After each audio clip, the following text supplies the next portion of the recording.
Hello everyone, आप सभी का स्वागत है हमारे यूट्यूब चैनल में study with Abhijit sir new generation classes.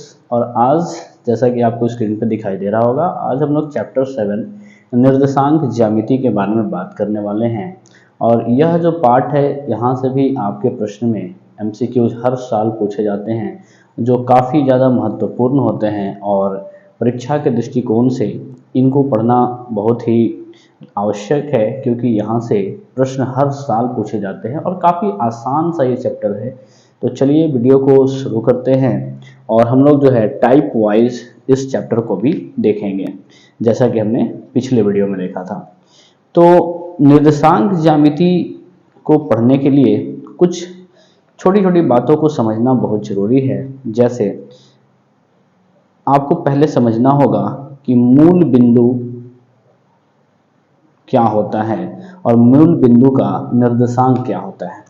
तो जैसे आपने ग्राफ पढ़ा होगा, तो ग्राफ में देखते हैं कि ये हमारा जो होता है x अक्ष कहलाता है, और यह जो लाइन होती है, रेखा जो होती है, इसको हम लोग y अक्ष कहते हैं।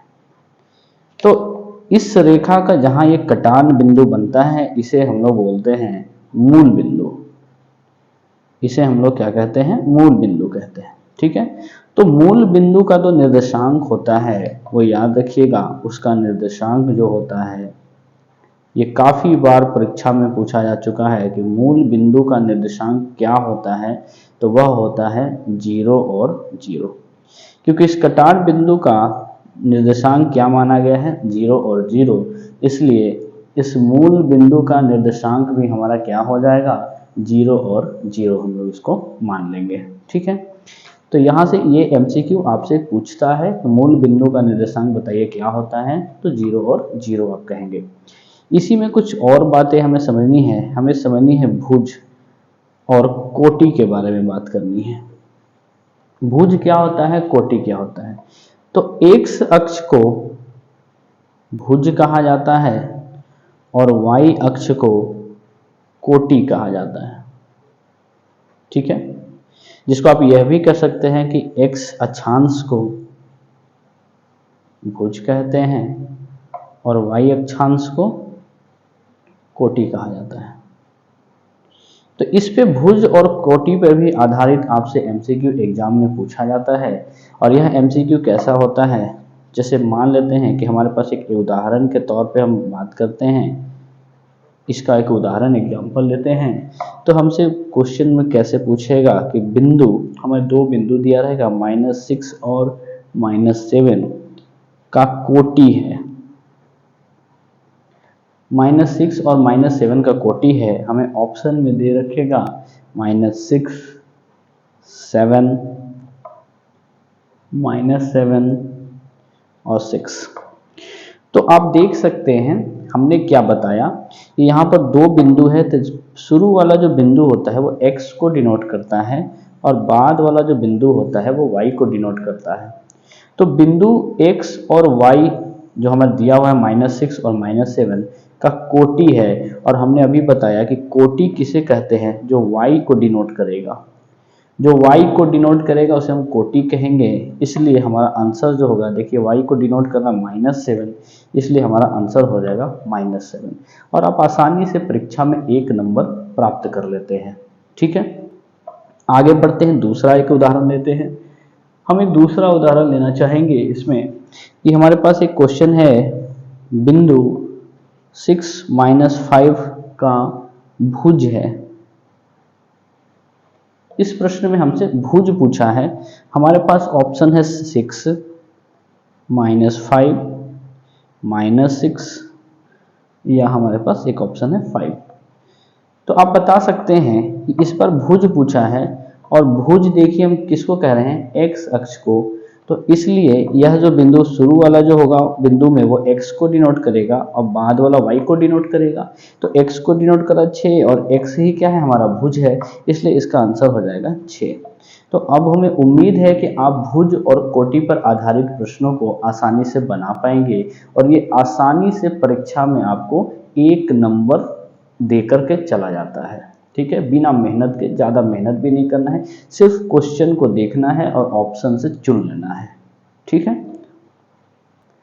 इसी में और भी दूसरे प्रश्नों को हम लोग देखेंगे।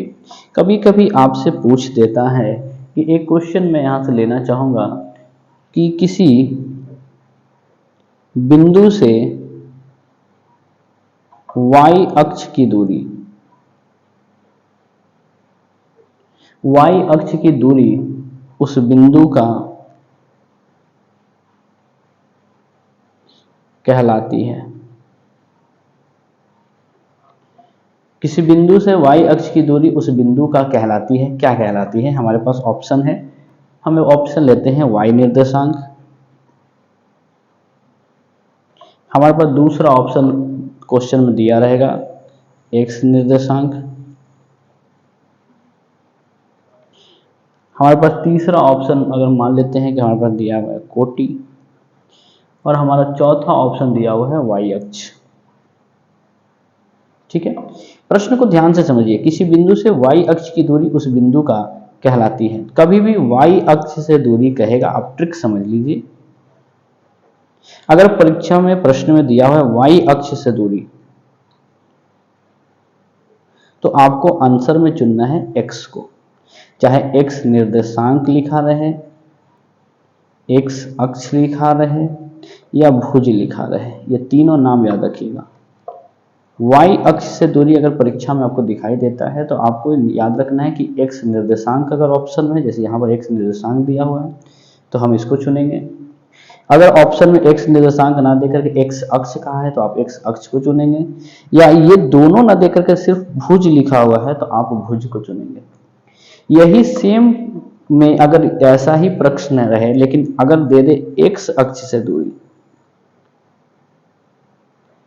क्वेश्चन में जैसे यहाँ y अक्ष की दूरी है, यहाँ पर दे दे x अक्ष से दूरी, तो आपको याद रखना है, आपको क्या आंसर में चुनना होगा ऑप्शन से, y निर्देशांक, y निर्देशांक या y अक्ष या कोटि। ये तीनों नाम में से जो भी ऑप्शन में दिया रहेगा आप उसको चूज करेंगे। ठीक है, तो ट्रिक के जरिए आपको आसानी से, आपको रटना नहीं है, बस आपको चीजों को समझना है और समझ करके आपको परीक्षा में आसानी से प्रश्नों को सॉल्व करना है। ठीक है, तो y अक्ष से दूरी हमने बताया, ये तीन नाम आपको याद रखना है। जो भी ऑप्शन में दिखाई दे, इन तीनों में से जो भी ऑप्शन में दिखाई दे आपको चुन लेना है। अगर x अक्ष से दूरी कहता है तो ये तीनों में से जो भी आपको ऑप्शन में दिखाई देगा आपको वहां पर चुन लेना है। ठीक है, एक प्रश्न और इसी टाइप में हम लेंगे, बात करेंगे। अगर आपसे पूछ दे कि x अक्ष पर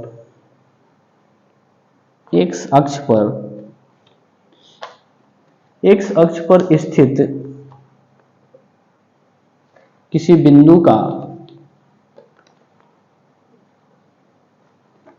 का निर्देशांक होगा। x अक्ष पे जब आप ग्राफ खींचते हैं तो ये अक्ष x अक्ष कहलाता है और ये हमारा क्या कहलाता है, y अक्ष कहलाता है। तो x अक्ष पे जब अक्ष पे बन जाता है कोई बिंदु, सपोज मैंने यहाँ ये बिंदु लिया है, यहाँ कोई बिंदु ले लिया, तो वो आपका कैसा होता है, वहां x तो होता है क्योंकि x अक्ष पे बना है, लेकिन ये अक्ष पे जब भी बनेगा, जिस अक्ष पे बनेगा वो तो रहेगा, लेकिन दूसरा जैसे y यहाँ पर 0 हो जाएगा। तो इस प्रश्न का आंसर x अक्ष पर स्थित किसी भी बिंदु का निर्देशांक कैसा होगा, x और 0 होगा। याद रखिएगा, वहां x अक्ष, प्रश्न में देखिएगा कौन सा अक्ष दे रहा है। अगर आपको x अक्ष दे रहा है तो x को रख करके y को 0 कर देना है। अगर इसी प्रश्न को जगह पे हम x अक्ष के जगह पे हम y अक्ष कह दें कि y अक्ष पर स्थित किसी बिंदु का निर्देशांक क्या होगा, तो उस समय आपको क्या दिमाग में रखना है, y अक्ष कह रहा है तो हमें y तो रखना ही है, लेकिन उस समय हमारा क्या हो जाएगा, x 0 हो जाएगा। तो ध्यान से समझ लीजिए, x अक्ष कहेगा तो x रखना है, हमारा y 0 हो जाएगा। और अगर हमें y कह रहा है, y अक्ष दे रहा है, तो आपको करना क्या है, y को रख लेना है और x को 0 कर देना है। तो ये भी टाइप जो है परीक्षा में पूछा गया है, और इस तरह का टाइप जो है 2022 के एनुअल एग्जामिनेशन में MCQ में पूछा गया था। ठीक है, अब हम लोग आगे बढ़ते हैं वीडियो में, और अब हम लोग टाइप 2 की तरफ चलेंगे। टाइप 1 हमने बता दिया आपको, टाइप 2 की तरफ चलेंगे और इसमें हम आपको समझाने का प्रयास करेंगे। इसमें चतुर्थांश या पाद पर प्रश्न आता है, जिसको इंग्लिश में कहा जाता है क्वाड्रेंट। क्वाड्रेंट पे क्वेश्चंस पूछे जाते हैं। ठीक है, तो जैसा आपने ग्राफ में पढ़ा होगा कि ये हमारा x अक्ष कहलाता है और ये हमारा y अक्ष कहलाता है, और जब ये लाइन एक दूसरे को काटते हैं तो 4 कॉलम बनता है। ठीक है, आपने पढ़ा होगा कि इधर x प्लस में होता है, इधर x डैश होता है यानी जो कि माइनस को डिनोट करता है, इधर y अक्ष प्लस में होता है और इधर y डैश जो होता है वो माइनस को डिनोट करता है। तो यहाँ पर 4 खंड में ये बटा, जिसको हम ये बोलेंगे प्रथम पाद या चतुर्थांश। ठीक है, ये हमारा हो जाएगा द्वितीय पाद या चतुर्थांश। उसी तरह से ये तृतीय पाद और चतुर्थांश, और ये हमारा चतुर्थ पाद या चतुर्थांश। यहाँ से क्वेश्चन आपसे एमसीक्यू में पूछता है और आपने ये 9th क्लास में भी पढ़ा होगा। ये काफ़ी महत्वपूर्ण है, आसानी से आप इसको सॉल्व कर पाते हैं। ठीक है, तो चलिए, प्रथम पाद जो है वो इन दोनों रेखाओं से घिरा है। देखिए, आपको याद नहीं करना है, बस समझना है कि कैसे है। प्रथम पाद में क्या होगा, द्वितीय पाद में क्या होगा, तृतीय पाद या चतुर्थांश में क्या होगा, और चतुर्थ पाद या चतुर्थांश में क्या होगा। तो प्रथम पाद के जो बाउंड्री है, जैसे ये जो क्षेत्र है, वो इन दोनों रेखाओं से घिरा हुआ है। तो आप देख सकते हैं कि हमारा x भी प्लस में है। तो पहले जो हम लोग लिखते हैं, बिंदु लिखते हैं, हमने अभी बताया कि पहले x होता है और बाद में y होता है। तो पहले x को देखिए, x का जो लाइन है वो क्या है, प्लस में है, तो x हमारा प्लस में हो जाएगा। और y फिर देखते हैं तो y भी मेरा आज प्लस में है, तो y भी हमारा क्या होगा, प्लस में होगा। यानी दोनों x और y दोनों हमारे क्या होंगे, प्लस प्लस में होंगे। यानी दोनों जब पॉजिटिव होंगे तो वो किस पाद में आएगा, प्रथम पाद या चतुर्थांश में आएगा। जब हम द्वितीय पाद या चतुर्थांश का बात करते हैं तो पहले आपको x को देखना है। तो आपका x देखिए क्या में है, माइनस में है। तो x का जो लाइन है वो माइनस, और फिर इधर देखिए इन दोनों बाउंड्री से घिरा हुआ ये क्षेत्र है। तो x हमारा माइनस में है तो माइनस हो जाएगा, और y हमारा प्लस है तो ये क्या हो जाएगा, प्लस हो जाएगा। तो देखिए, द्वितीय पाद में x माइनस में होगा लेकिन y क्या में होगा, प्लस में होगा। चतुर्थ पाद में, सॉरी, तीसरे पाद में जब हम चलते हैं, तृतीय पाद में जब हम चलते हैं या तृतीय चतुर्थांश में चलते हैं, तो आप देखोगे कि यह इन दोनों रेखाओं से घिरा हुआ है, इन दोनों बाउंड्रियों से घिरा हुआ है। और पहले हम लोग x को देखते हैं, तो मेरा x देखिए माइनस में है, इसलिए पहला माइनस हो जाएगा। फिर हम y को देखते हैं, तो y भी मेरा माइनस में है, तो ये भी हमारा माइनस हो जाएगा। यानी तृतीय पाद में दोनों जो होंगे, x और y दोनों हमारा क्या होगा, माइनस में होगा। चतुर्थ चतुर्थांश जो है वो इन दोनों रेखाओं से घिरा हुआ क्षेत्र है। तो आप देखोगे कि x पहले रखना है, तो x देख सकते हो आपको पॉजिटिव दिखाई दे रहा होगा, प्लस में दिखाई दे रहा होगा। फिर अब y, जैसे ये रेखा को हमने ले लिया, अब ये दूसरा रेखा होगा, y मेरा क्या है, माइनस में। यानी चतुर्थ पाद में जब हम बात करते हैं तो x प्लस में होता है और y माइनस में होता है। ऐसे भी आप समझ सकते हैं कि अगर ये प्लस प्लस है तो ठीक इसके सामने माइनस माइनस होगा। अगर ये माइनस और प्लस है तो इसके ठीक सामने उलट जाएगा, ये उलटा होगा। यहाँ पर एक प्लस आगे आ जाएगा, माइनस पीछे चला जाएगा। तो आपको जिस विधि से आपको याद करना है आप याद कर लीजिए, क्योंकि यह जो चैप्टर का टॉपिक है यहाँ से एमसीक्यू आपको आना है। तो चलिए इसको उदाहरण के तरफ चलें। हम लोग उदाहरण का बात करेंगे। हमसे क्वेश्चन कैसे पूछेगा, जैसे यहाँ पर पूछ देता है, बिंदु 4 और -3 किस चतुर्थांश में है।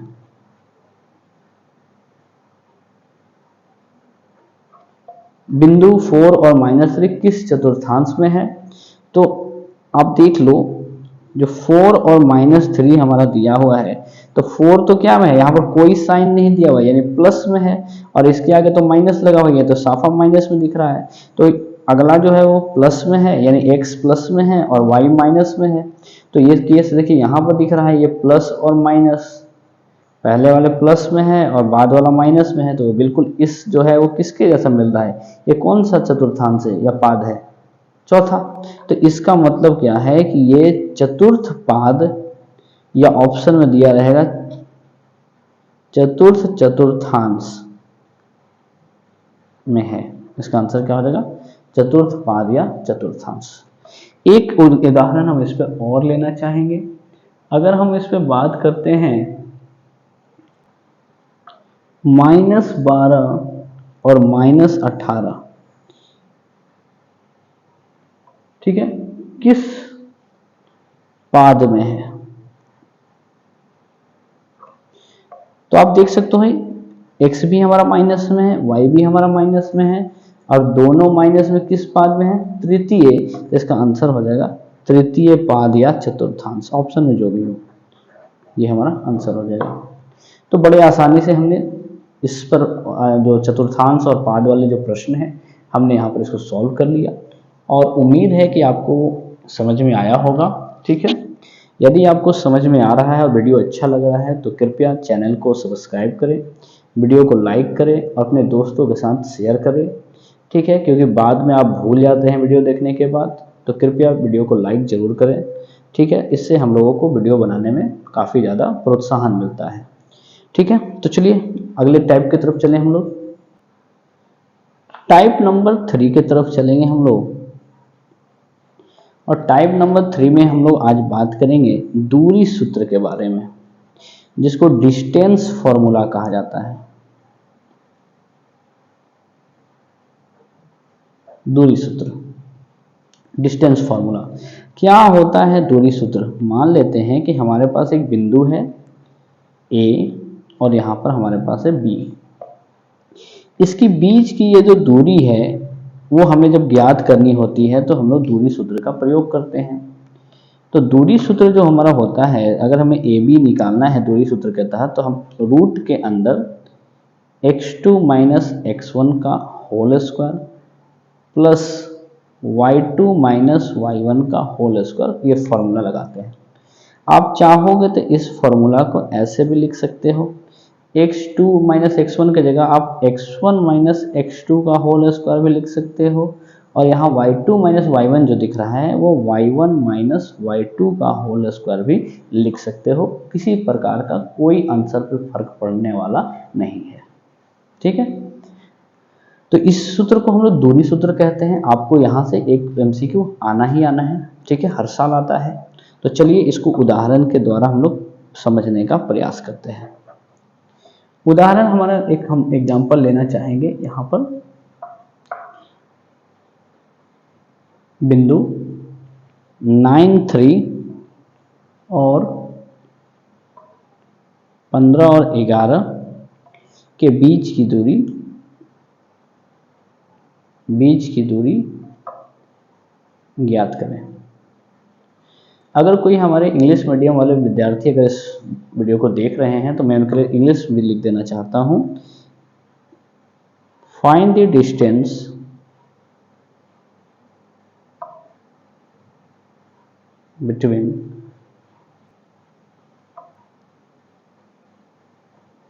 between the points 9, 3 and 15, 11. Find the distance, क्या निकालना है हमें? डिस्टेंस निकालना है बिटवीन दिस 2 पॉइंट्स। ठीक है, तो आइए हम लोग इस प्रश्न को सॉल्व करें। जैसा कि हमने बताया कि हमारे पास 2 बिंदु दिए हुए हैं, जिसको हम एक इस तरीके से समझाने का प्रयास करते हैं। मान लेते हैं कि हमारे पास ये बिंदु P है और हमारे पास बिंदु Q है। हमारा पहला जो बिंदु है वो 9 और 3 इसका निर्देशांक दे रखा है, और दूसरा बिंदु जो है हमारा 15 और 11 दे रखा है। तो जो हमारा 9 और 3 दे रखा है इसको आपको मानना है x1 और y1। पहले बिंदु का है इसलिए x1 और y1, और ये जो हमारा दूसरा बिंदु जो दे रखा है 15 और 11, जिसमें आपको मानना है x2 और y2। x1 y1 x2 y2, ये 2 बिंदु जो आपको दिए हुए हैं आपको इस तरह से x1 y1 और x2 y2 मान लेना है। उसके बाद आपको जो हमने दूरी सूत्र बताया ऊपर में, ये आप देख सकते हैं चाहे आप ये फॉर्मूला लिखो, चाहे आप ये फॉर्मूला लिखो, कोई भी लिख सकते हो। तो चलिए हम लोग लिखते हैं x2 माइनस x1 का whole square plus y2 minus y1 का होल स्क्वायर। फॉर्मूला के तहत हम लोग काम करेंगे। हमारा x2 देखिए डिनोट कर रहा है कि इसको 15 को, तो 15 माइनस x1 देखिए डिनोट कर रहा है 9 को, तो 9 का स्क्वायर। y2 यहाँ है तो y2 की जगह पे यहाँ देखिए 11 है, तो 11 माइनस y1 हमारा देखिए कितना है, इसके जगह पे कौन सा है 3 है, तो 3 लिख दे के स्क्वायर कर देंगे। 15 में से 9 माइनस करेंगे तो क्या मिलेगा 6 मिलेगा, 6 का स्क्वायर। और 11 में से 3 जाएगा तो हमें मिलेगा 8 का स्क्वायर। 6 का जब हम स्क्वायर करते हैं तो हमें मिलता है 6 इंटू 6 यानी 36, और 8 का स्क्वायर जब हम करते हैं तो 8 इंटू 8 हमें मिलता है 64, जिसको आप ऐड करते हैं तो 64 और 36 को ऐड करते हैं तो 100 हमें मिलती है। और 100 को जब आप रूट वैल्यू तोड़ते हो तो ये 10 इंटू 10 आप लिख सकते हो। दो वैल्यूज जब एक जैसे मिलते हैं रूट के अंदर तो एक वैल्यू बाहर निकल जाता है, तो पी क्यू का होगा 10 इकाई, इकाई में व्यक्त करेंगे हम इसको। 10 इकाई जो होगा इसका क्या हो जाएगा, आंसर हो जाएगा। तो इस तरीके से आप जो है कभी भी दूरी सूत्र से क्वेश्चन आपसे पूछे तो आप इसी तरीके से इसको बनाइएगा। ठीक है, चलिए हम एक और एग्जांपल इस पर लेकर के आपको समझाते हैं। हमारा दूसरा एग्जांपल इसी पैटर्न पर दूरी सूत्र निकालने पर हम एक और फॉर्म क्वेश्चन लेकर के आपको बताते हैं। बिंदुओं 2, 3 और 4 और 6 के बीच की दूरी याद करें। हमारे ऑप्शंस दिए गए हैं 2 √13, 4 और हमारा ऑप्शन है डी। ठीक है, हमें इनके बीच की दूरी ज्ञात करनी है। हमारे पास जो है क्वेश्चन में क्या दे रखा है, चलिए हम फिर से उसी तरह से उसी पैटर्न पे आपको समझाने का प्रयास करते हैं। आप देख लीजिए अच्छे से कि अगर एक प्रश्न को अच्छे से समझ लिया जाए तो आपसे ये आसानी से बनना शुरू हो जाता है। ये हमारे पास बिंदु है 2, 3, ये हमारे पास बिंदु है 4 और 6। ठीक है, इनके बीच की दूरी ज्ञात करनी है। बीच की दूरी आप देख सकते हैं, पहले वाले जो बिंदु है हमें उसको क्या मानना है x1 और y1 जैसा कि हमने पीछे बताया, और दूसरे वाले बिंदु को हमें मानना है x2 और y2। ठीक है, हमें दूरी सूत्र निकालना है। मान लेते हैं ये बिंदु P है, ये बिंदु Q है, तो पी क्यू का फॉर्मूला हमें लगाना है दूरी सूत्र x2 माइनस x1 का होल स्क्वायर और y2 माइनस y1 का होल स्क्वायर। ठीक है, x2 का देखिए कौन डिनोट कर रहा है 4, आप लिखेंगे 4, x1 को डिनोट कर रहा है 2, तो यहाँ लिखेंगे 2 का स्क्वायर, y2 को देखिए डिनोट कर रहा है 6, तो यहाँ 6 हो जाएगा, y1 को डिनोट कर रहा है 3, तो यहाँ पर हो जाएगा 3 का स्क्वायर। तो 4 का हम 2 को माइनस करेंगे, 4 माइनस 2 तो हमें मिलेगा 2 का स्क्वायर, और 6 में से जब 3 को माइनस करेंगे तो हमें मिलेगा 3 का स्क्वायर। तो 2 का स्क्वायर हमारा कितना हो जाएगा 2 इंटू 2 4, और 3 का स्क्वायर हमारा कितना हो जाएगा 9, 3 इंटू 3। और आप देख सकते हैं कि 9 और 4 को जोड़ने पर 13 आता है, और ये बिल्कुल ऑप्शन नंबर बी के साथ मैच कर गया, और ऑप्शन बी हमारा क्या हो जाएगा सही हो जाएगा। तो आसानी से, बड़े आसानी से हम लोग जो है इस प्रश्न को बना सकते हैं। दूरी सूत्र वाले जितने भी क्वेश्चन आप बना सकते हैं। तो इस तरह से हम लोग का टाइप 3 भी कंप्लीट हुआ, और आप जो है इनको बनाने का प्रयास करेंगे। एक प्रश्न और इसमें मैं आपको एक बोनस के रूप में देना चाहता हूं कि अगर आपसे कोई कहे कि मूल बिंदु से दूरी ज्ञात करना है आपको, तो उसके लिए आप डायरेक्ट फॉर्मूला लगा देते हैं √x² प्लस y²। ये याद रखिएगा। इसके ऊपर हम एक उदाहरण देकर के आपको समझाना चाहते हैं। देखिए हमारे पास एक क्वेश्चन है कि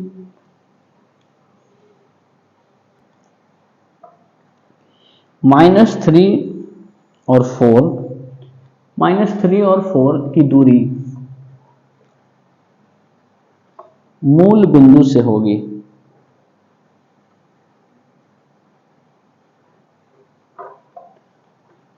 -3 और 4 की दूरी मूल बिंदु से होगी। तो यहां पर मूल बिंदु का देखिए शब्द इस्तेमाल हुआ और सिर्फ एक ही आपको बिंदु दिया हुआ है। यानी मूल बिंदु हमने क्या पढ़ा है, 0 और 0 होता है, तो एक बॉक्स 0 0 मिल गया आपको और एक हमारा -3 और 4 हुआ। तो इसके लिए आपको डायरेक्ट फार्मूला हमने बताया x² + y², यानी पहले वाले को x मानिए, दूसरे वाले को y मानिए, उसका स्क्वायर कर दीजिए। 3 का स्क्वायर, -3 का स्क्वायर भी आपको 9 मिलता है और 4 का स्क्वायर 16 मिलता है। जब आप इसको जोड़ते हैं तो ये हमें 25 देता है और 25 का रूट वैल्यू क्या होता है, 5, इसलिए इसका आंसर कितना आ जाएगा, 5 ही का ही हमारा आंसर हो जाएगा। टाइप 4 की तरफ हम लोग चलेंगे। अब टाइप 4 में हम लोग आज बात करने वाले हैं मध्य बिंदु का नियामक और त्रिभुज के केंद्रक का नियामक।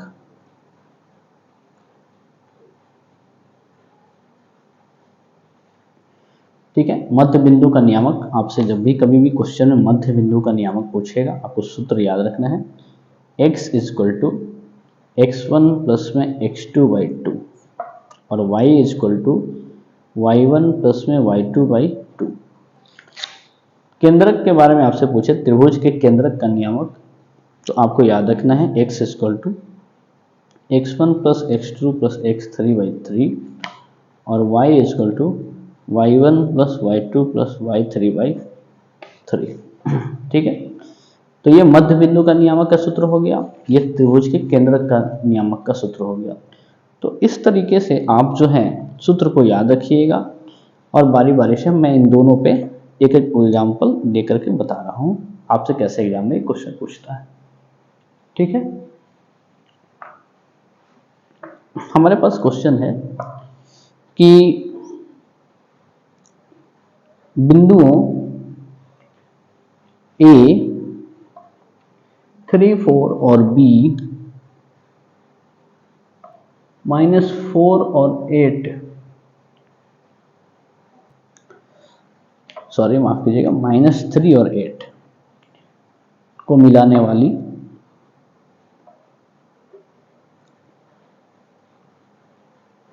रेखाखंड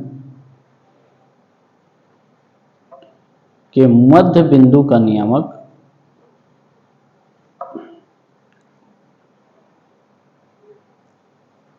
होगा। इस तरह से क्वेश्चन देगा कि बिंदु A 3 4 और B -3 और 8 को मिलाने वाली रेखाखंड के मध्य बिंदु का नियामक, देखिए वर्ड को पकड़िए, मध्य बिंदु का नियामक आपसे पूछा हुआ है। ठीक है, और इसको बनाने के लिए जब हम लोग चलेंगे तो इसका ऑप्शन भी मैं आपको दे देता हूं, 0 और 12, 6 और 0, उसके बाद 6 और -4 और डी नंबर हमारे पास है 0 और 6।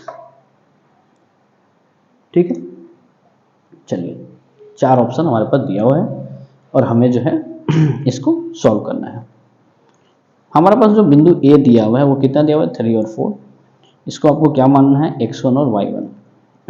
ठीक है, हमारे पास बिंदु बी दिया हुआ है जिसको हम -3 और 8 दिया हुआ है, जिसको हम मानेंगे x2 और y2।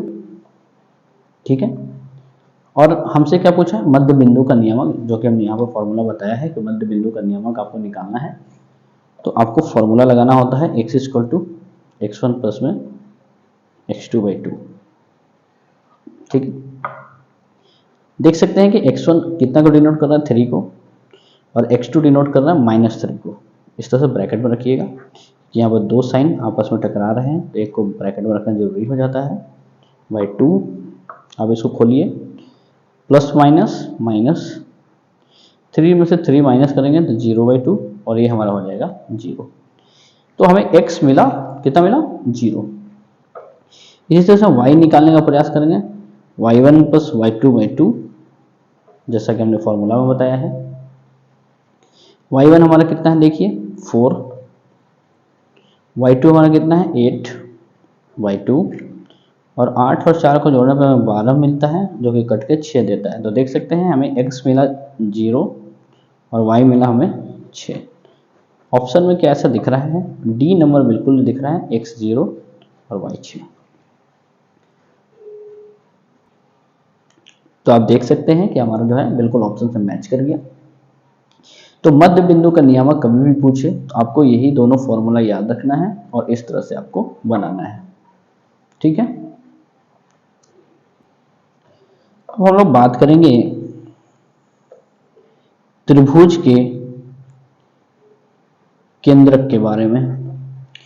यहां पर कैसे क्वेश्चन पूछे जाते हैं कि यहां लिखेगा कि यदि किसी त्रिभुज के शीर्षों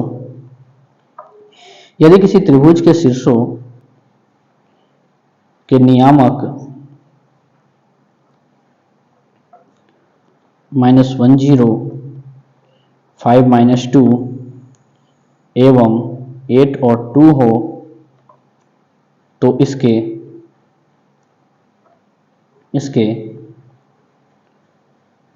केंद्रक का नियामक होगा, ठीक है। हमारे पास ऑप्शन है 0 4, 4 0, 0 -4, -4 और 0। ये 4 ऑप्शन हमारे पास दिया गया है। चलिए हम लोग बनाते हैं इसको। मैं एक बार फॉर्मूला आपको फिर से दिखा दूं। त्रिभुज के केंद्र का नियामक x = फॉर्मूला कहता है x1 + x2 + x3/3 और y = y1 + y2 + y3/3, ठीक है। तो चलिए आते हैं। तो हमारे पास 3 बिंदु नियामक दिए हुए हैं, -1 और 0, जिसको आपको मानना है x1 और y1, ठीक है। दूसरे बिंदु को जो 5 और -2 दे रखा है इसको मानना है x2 और y2, और तीसरे बिंदु को जो और 8 और 2 है इसको मानना है x3 और y3, ठीक है। x निकालने का प्रयास करते हैं। फॉर्मूला कहता है x1 + x2 + x3/3।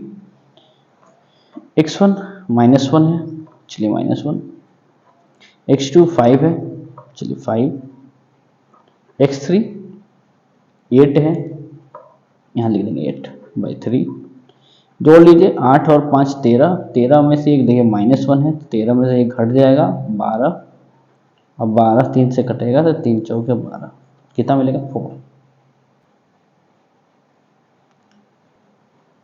अब हम लोग y निकाल के देखेंगे। तो फॉर्मूला कहता है y1 + y2 + y3/3। y1 हमारे पास कितना है 0, यहाँ लिख देंगे 0, प्लस y2 हमारे पास कितना है -2, y2 की जगह क्या है -2, ब्रैकेट में -2, और y3 की जगह पे आप देख सकते हैं कितना है 2, तो हम लिखेंगे 2 बटा में 3। देखिए +2 और -2 ये कैंसिल हो जाएंगे और 0/3 हमें क्या देगा 0। तो हमें क्या बिंदु मिला 4 और 0। क्या ऑप्शन में 4 और 0 है? बिल्कुल। अब बी नंबर देख सकते हैं कि 4 और 0 हमारा क्या हो जाएगा, आंसर हो जाएगा। और इस तरह से हम लोगों ने त्रिभुज का केंद्रक निकालने वाले भी प्रश्नों को भी अच्छे से सॉल्व कर लिया, ठीक है। तो इस तरह से हम लोगों ने टाइप 4 को भी कंप्लीट किया। और याद रखिएगा मैं जितने टाइप पढ़ा रहा हूँ मैं अपने एक्सपीरियंस से बता रहा हूँ कि इस टाइप्स में क्वेश्चन आपसे पूछे जाते हैं। आपको अच्छे से इनको प्रैक्टिस करना है। आप आराम से इन टाइप्स को अगर प्रैक्टिस करते हैं तो ऐसे प्रश्नों को बना करके आएंगे। और यदि आपके पास कोई भी पुस्तक हो, चाहे आपके पास क्वेश्चन बैंक हो, ऑब्जेक्टिव का बुक हो, गेस पेपर हो, सैम्पल पेपर हो, आप उन सभी में से ऐसे प्रश्नों को ढूंढ करके बनाने का प्रयास कीजिए। मुझे उम्मीद है कि आप अच्छे से बना पाएंगे और आप परीक्षा में अच्छे नंबर ला पाएंगे, ठीक है। यदि आपको वीडियो अच्छी लग रही हो तो कृपया चैनल को सब्सक्राइब करें, ठीक है। वीडियो को लाइक करें, अपने दोस्तों के साथ शेयर करें और बेल आइकन को दबाना ना भूलें, ताकि मैं जब भी कभी वीडियो अपलोड करूं तो आपको सबसे पहले नोटिफिकेशन मिल पाए और आप अच्छे से इसका लाभ उठा पाएँ। तो चलिए हम लोग आगे बढ़ते हैं टाइप नंबर 5 की तरफ। ठीक है, त्रिभुज का परिमाप ज्ञात करने पर हमसे एमसीक्यू पूछता है एग्जाम में, त्रिभुज का परिमाप कैसे ज्ञात किया जाता है। तो ये एक त्रिभुज है, मान लेते हैं कि हमने एक त्रिभुज लिया जिसका नाम है ए बी और सी, यानी एबीसी हमने एक त्रिभुज लिया और हमें परिमाप डालना है। परिमाप का मतलब होता है घेरा, हमें इसका घेरा डालना है। तो हम यहाँ से चलेंगे, घेरा डालने के लिए पहले बी तक पहुँचेंगे ऐसे, तो हमने ए बी घेरा डाला, फिर बी से सी के पास पहुँचेंगे, बी सी घेरा डाला और फिर वापस सी से ए के पास पहुँचेंगे। तो हमें निकालना पड़ेगा पहले ए बी, फिर बी सी और फिर ए सी। अगर हम इन तीनों को निकाल करके जोड़ देते हैं तो हमें मेरा परिमाप मिल जाएगा। और ये परिमाप निकलेगा कैसे, ये ए बी कैसे निकलेगा, ये बी सी कैसे निकलेगा और ये ए सी कैसे निकलेगा, तो हमने अभी पहले ही टाइप में बात किया, सॉरी माफ कीजिए, दूसरे टाइप में हमने बात किया जब हमने दूरी सूत्र आपको पढ़ाया। तो दूरी सूत्र में हमने जब बताया कि ये बीच की दूरी निकालनी है, ए और बी के बीच की दूरी, तो हमने दूरी सूत्र पढ़ाया आपको। तो उसी दूरी सूत्र के मदद से हम लोग ए बी, बी सी और ए सी निकाल करके इन तीनों को जोड़ देंगे तो हमें हमारा परिमाप मिल जाएगा। आइए इसको एक उदाहरण के तहत समझें।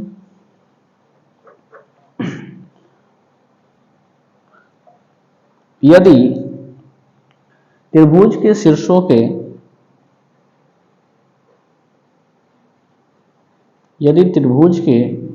के नियामक 08, 00 तथा 60 हैं, तो त्रिभुज का परिमाप होगा हमारे पास ऑप्शन है 14 इकाई, ठीक है, हमारे पास ऑप्शन है 28 इकाई, हमारे पास ऑप्शन है 24 इकाई और हमारे पास ऑप्शन है 100 इकाई। ठीक है, ये 4 ऑप्शन हमको दिए हुए हैं, 14 इकाई, 28 इकाई, 24 इकाई और 100 इकाई। ठीक है, हमारे पास त्रिभुज के जो शीर्ष है हम आपको एक ड्राइंग के थ्रू समझाना चाहते हैं। हमारे पास ए है, ये बी है और ये सी है। पहला जो नियामक है हमारा क्या है, 0 और 8। उसके बाद हमारा दूसरा जो है वो 0 और 0 है। सी नंबर है 6 और 0 है। ठीक है, 3 नियामक हमारे पास दिया हुआ है, हम लोग परिमाप ज्ञात करते हैं। हम लोग निकालेंगे ए बी और ए बी निकालने के लिए जो दूरी सूत्र लगेगा, दूरी सूत्र क्या हम लोग पढ़ाया था, x2 माइनस x1 का होल स्क्वायर और y2 माइनस y1 का होल स्क्वायर। ठीक है, इसका मतलब क्या होगा, 0 माइनस 0 का होल स्क्वायर, पहले वाले में से पहले वाले को माइनस करेंगे, दूसरे वाले में से दूसरे को माइनस करेंगे। ठीक है, 0 माइनस 0 का स्क्वायर खत्म, ये 0 हो गया, कैंसिल हो गया ये। -8 का स्क्वायर वो देता है 64 और 64 का वैल्यू कितना होता है, 8, रूट वैल्यू 8 होता है। तो यानी ए बी का जो मान निकल के आया वो कितना आया, 8 आया। उसी तरह से हम बी सी के बारे में बात करेंगे, पहले वाले में से पहले वाले को माइनस करेंगे, यानी x2 माइनस x1, 6 माइनस 0 का स्क्वायर, दूसरे वाले में से दूसरे वाले को माइनस किया जाएगा, यानी 0 माइनस 0, 6 माइनस 0 यानी हमें मिलता है 6 का स्क्वायर और 0 माइनस 0 यानी 0 मिलता है।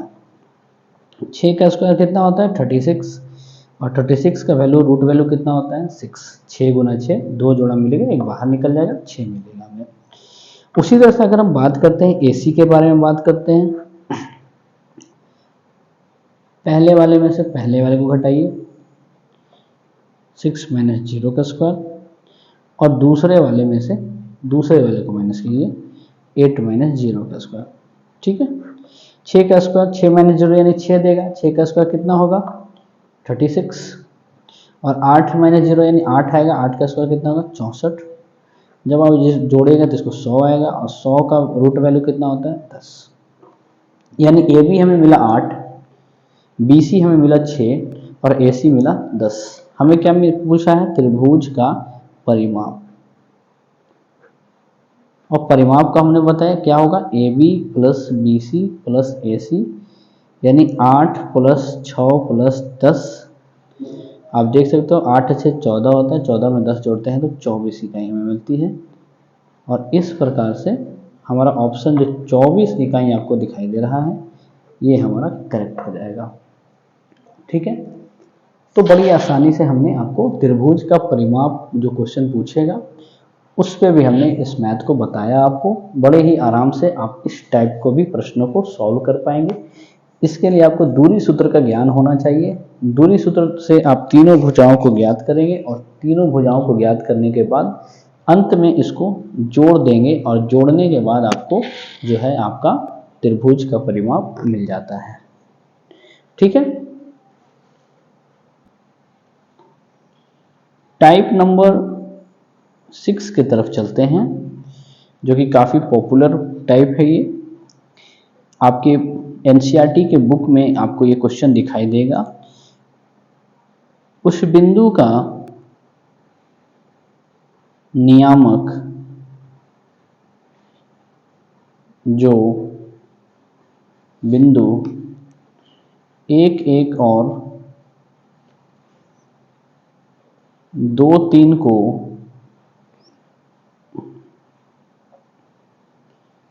जोड़ने वाली रेखाखंड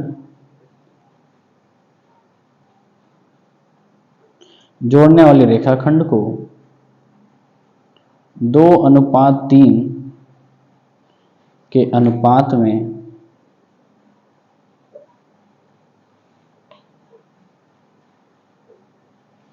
विभाजित करती है। ठीक है, तो हमने ये डाला कि उस बिंदु का नियामक जो बिंदु 1 और 1 और 2 और 3 को जोड़ने वाली रेखाखंड को 2:3 के अनुपात में विभाजित करती है। ठीक है, इसके लिए आपको विभाजन सूत्र जिसको इंग्लिश में बोलते हैं सेक्शन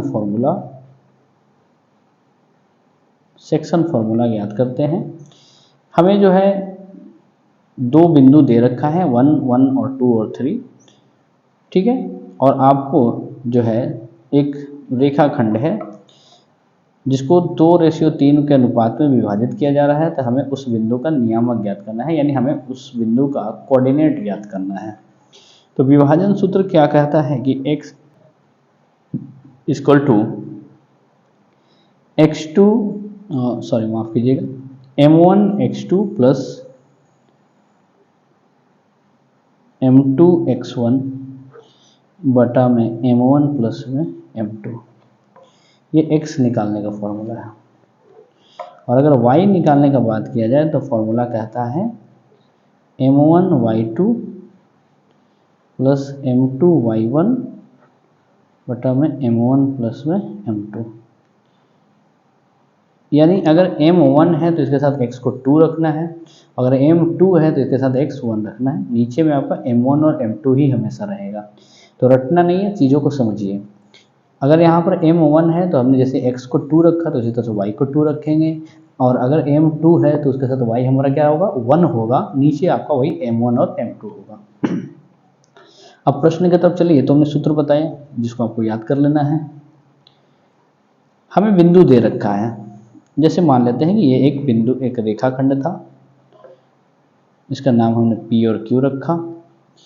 हमारे पास एक रेखाखंड का बिंदु का नियामक 1, 1, चलिए 1 और 1 हो गया। इस बिंदु हो गया 2 और 3, इसको जोड़ने वाली ये रेखाखंड है। इसको कोई एक बिंदु है यहाँ बीच में, मान लेते हैं एक बिंदु है, उस बिंदु को ये 2:3 में डिवाइड करता है। 2:3 2:3 के अनुपात में विभाजित करता है। हमें इसका जैसे इस बिंदु पे जो निर्देशांक होगा जो कैपिटल X और कैपिटल Y से डिनोट करेंगे, हम लोग बड़ा वाला X बड़ा वाला Y से डिनोट करेंगे, यानी यही X और यही Y अगर हम निकाल देते हैं तो हमें इसका आंसर मिल जाएगा। ये जो पहला जो आपको दिखाई दे रहा है 1 1, इसको आपको मानना है x1 और y1। ये जो आपको दूसरा बॉक्स दिखाई दे रहा है इसको मानना है आपको x2 और y2। और ये जो अनुपात दे रखा है इसको माना जाता है m1 रेशियो m2। कभी भी अनुपात होगा वो m1 m2 होगा। पहला वाला बॉक्स x1 y1 होगा, दूसरा वाला बॉक्स x2 और y2 होगा। चलिए बारी बारी से इसको फॉर्मूला में बैठाते हैं। तो हमारा x कहता है कि m1 x2 प्लस में m2 x1 बटा में m1 प्लस में m2। तो हमारा m1 देख सकते हैं कितना है 2, तो यहाँ पे 2 हो जाएगा। x2 हमारा कितना है 2, तो इसके जगह पे 2 लिख देंगे।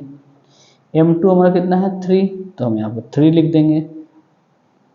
ठीक है, x1 कितना है हमारा, x1 कितना है 1, तो हम यहाँ पर 1 लिख देंगे। और नीचे में m1 प्लस m2 यानी 2 प्लस 3 हो जाएगा हमारा। ठीक है, एक बार मिला लेते हैं। m1 हमारा 2 है, m1 हमारा 2 है, x2 भी हमारा 2 है तो हमने 2 लिख दिया, प्लस फॉर्मूला में प्लस है तो प्लस डाल दिया। m2 हमारा 3 है, 3 रख दिया। और x1 हमारा 1 है तो हमने यहाँ पर 1 रख दिया। नीचे m1 और m2 है 2 प्लस 3। ठीक है, बहुत सुंदर। 2 को 2 से गुना करेंगे तो हमें 4 मिलेगा। 3 को 1 से गुना करेंगे 3 बन जाए 3 मिल जाएगा। और 3 और 2 को ऐड करेंगे 5 मिल जाएगा। तो ये 4 और 3 ऐड होकर 7 बटा में 5 हमें मिलेगा। ठीक है, यानी इसका हम लोगों को जो पहला x का जो वैल्यू निकल के सामने आया वो हमें मिला 7/5। ठीक है, अब हम लोग y निकालते हैं। m1 y2 प्लस में m2 y1 बटा में m1 प्लस में m2। ठीक है, चलिए हम लोग इसको बैठाते हैं। तो हमारा m1 कितना है 2 है, तो हम यहाँ पर 2 लिख देंगे। y2 अब देखिए कितना है, y2 कितना है 3 को डिनोट कर रहा है, 3 हो जाएगा। m2 हमारा कितना है, m2 3 है तो यहाँ पर 3 हो जाएगा। y1 कितना है, y1 देखिए कितना है 1, तो हम यहाँ पर 1 लिख देंगे। और m1 और m2 कितना है 2 और 3, तो 2 प्लस 3 हो जाएगा। 3 में 2 से गुना करेंगे 3 दूनी 6 हो जाएगा, 3 एकम 3 हो जाएगा। और 3 और 2 जोड़ने पर कितना आ जाएगा 5 हो जाएगा। तो यहाँ पर आप देखोगे कि 6 और 3 को जब आप ऐड करोगे तो हमें 9 मिलेगा और हमें 5 मिलेगा। यानी हमें x और y का जो निर्देशांक निकालना था वो हमें मिला 7/5 और 9/5। यही आपको ऑप्शन में दिखाई देगा और आप यही आपका क्या हो जाएगा आंसर हो जाएगा। तो हमने ये आपको बताया निर्देशांक, ठीक है, निकालने के लिए जब आपको विभाजन सूत्र के तहत जब आपके पास x1 y1 x2 y2 और m1 और m2 आपके पास दिया हो। ठीक है,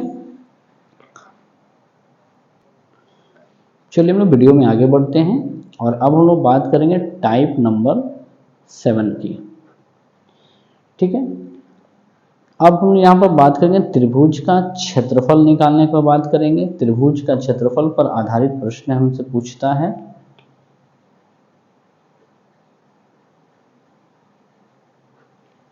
ठीक है, तो आप देख सकते हैं टाइप 7 में हमारे पास एक क्वेश्चन है कि यदि किसी त्रिभुज के शीर्षों के निर्देशांक 0 0 4 0 और 0 1 हो तो त्रिभुज का क्षेत्रफल होगा। ठीक है, तो आपको जो है ऐसे प्रश्न जो है ये कब आया है, तो 2022 के ये परीक्षा में पूछा हुआ है। मैं बिल्कुल लेटेस्ट क्वेश्चंस लेकर के आपको बता रहा हूँ क्योंकि ये प्रश्न जो है ट्रेंडिंग में है और बिहार बोर्ड ऐसे क्वेश्चंस को हर साल पूछ रहा है आई मीन। तो इन प्रश्नों को आपको ध्यान से इन टाइप्स को सीखना है और आपको ऐसे प्रश्नों को बनाने के लिए हमेशा तैयार रहना है। आप जितना ज़्यादा प्रैक्टिस करेंगे इस वीडियो को देख करके उतना ही ज़्यादा आपका कंसेप्ट क्लियर होगा और आप उतना ही अच्छा स्कोर कर पाएंगे। तो चलिए आगे बढ़ते हैं। यदि किसी त्रिभुज के शीर्षों का निर्देशांक 0 0 4 0 0 1 हो तो त्रिभुज का क्षेत्रफल क्या होगा। तो त्रिभुज का क्षेत्रफल का जो फॉर्मूला होता है वो कितना होता है। ठीक है, तो सूत्र जो होता है 1/2 हमारे पास होता है x1 y2 minus y3 x2 y3 minus y1 और उसके बाद होता है x3 y1 minus x3 y1 minus y2 होता है। और यह जा करके हमारा सूत्र कंप्लीट होता है। त्रिभुज का क्षेत्रफल 1/2 x1 y2 minus y3 x2 y3 minus y1 plus x3 y1 minus y2। ये एक लंबा चौड़ा फॉर्मूला आपको दिखाई दे रहा होगा। आपको मन में लग रहा होगा कि अरे यार ये तो बहुत बड़ा फॉर्मूला है, मैं कैसे याद करूँगा। तो चलिए मैं आपको इसको याद करने का एक ट्रिक दे देता हूँ। एक दो बार प्रैक्टिस कीजिएगा तो आपको आ जाएगा। आपको करना क्या है कि आपको 1/2 लिख देना है, ठीक है, ऐसे ब्रैकेट देना है और आपको x y माइनस वाई ऐसे 3 बार लिखना है। x y minus y, x y minus y ऐसे 3 बार आपको लिख देना है, ठीक है। कैसे 1/2 ब्रैकेट बड़ा वाला दे करके आपको क्या लिखना है 3 बार x ब्रैकेट में y माइनस वाई, फिर x y माइनस वाई, बीच में प्लस का ही साइन देना है आपको, फिर x y माइनस वाई। फिर आपको याद रखना, देखिए कैसे बैठाना है 123 1 2 3, यहाँ क्या बैठाना है 231 और यहाँ बैठाना है 312। देखें कितनी इजी से हमने फॉर्मूला को बना दिया। 123 यानी देखिए फॉर्मूला आप देख सकते हैं x1 y2 minus y3 plus x2 y3 minus y1 plus x3 y1 minus y2, ठीक है। तो 1/2 x1, ठीक है ना, y2 minus y3 x2 y3 minus y1 plus x3 y1 minus y2 हमने सूत्र को निकाल दिया। तो आपको रटना नहीं है, बिल्कुल ट्रिक से समझना है और आपको परीक्षा में अच्छा नंबर लाने का प्रयास करना है, ठीक है। तो चलिए हम लोग इसको बैठाने का प्रयास करते हैं। हमारे पास जो त्रिभुज है जिसमें हम पहले बिंदु को A मान लेते हैं जो हमारा 0 और 0 है, दूसरे बिंदु को हम मान लेते हैं 4 0 जो कि हमारा 4 और 0 है, B मान लेते हैं और इसको मान लेते हैं C का n। क्योंकि त्रिभुज कैसा होता है, त्रिभुज 3 भुजाओं का बना होता है, इसमें 3 निर्देशांक होते हैं A B और C। तो हमने A को मान लिया 0 0, B को मान लिया 4 0, C का मान लिया 0 और 1, ठीक है। आप देखो किसी को किसी भी मान सकते हो, चाहे आप इसको ये मान लो या इसको ये मान लो, ये आपके ऊपर डिपेंड करता है।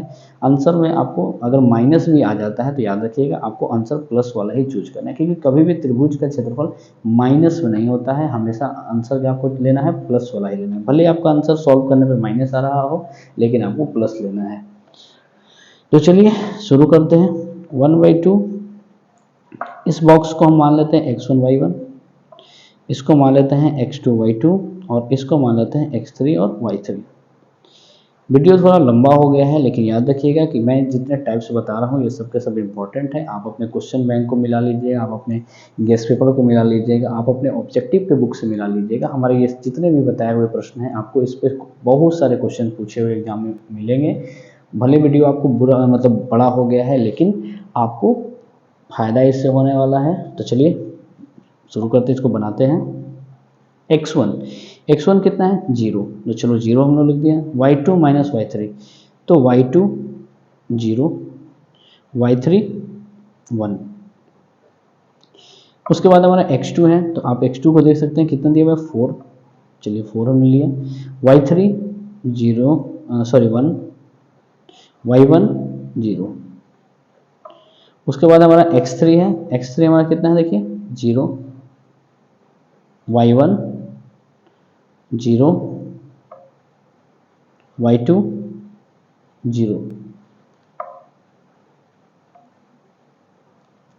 तो आप देख सकते हैं 1/2 जीरो में जब मल्टीप्लाई होगा आगे जीरो लगा हुआ है, बीच में गुना का साइन छुपा हुआ था, जीरो से गुना करने पर यह हो जाएगा 0।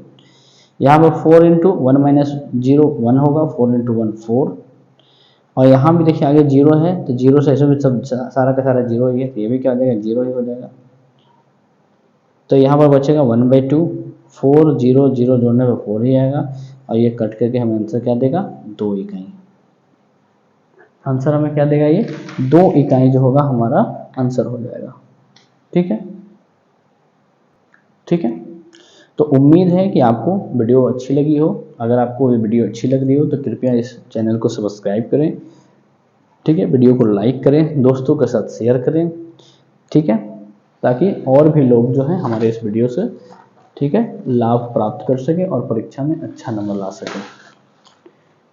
ठीक है, ठीक है। वीडियो को देखने के लिए काफ़ी धन्यवाद आप सभी का। ऐसे ही हमारे साथ बने रहें, और जो भी आपको समस्या आ रही है आप कमेंट बॉक्स में ज़रूर कमेंट करें और हमें बताएं। अगर आप इस तरह के प्रश्नों को प्रैक्टिस करना चाहते हैं तो हमारे टेलीग्राम चैनल से जुड़ें और कमेंट बॉक्स में ज़रूर कमेंट करें। ठीक है, चलिए धन्यवाद, थैंक यू सो मच।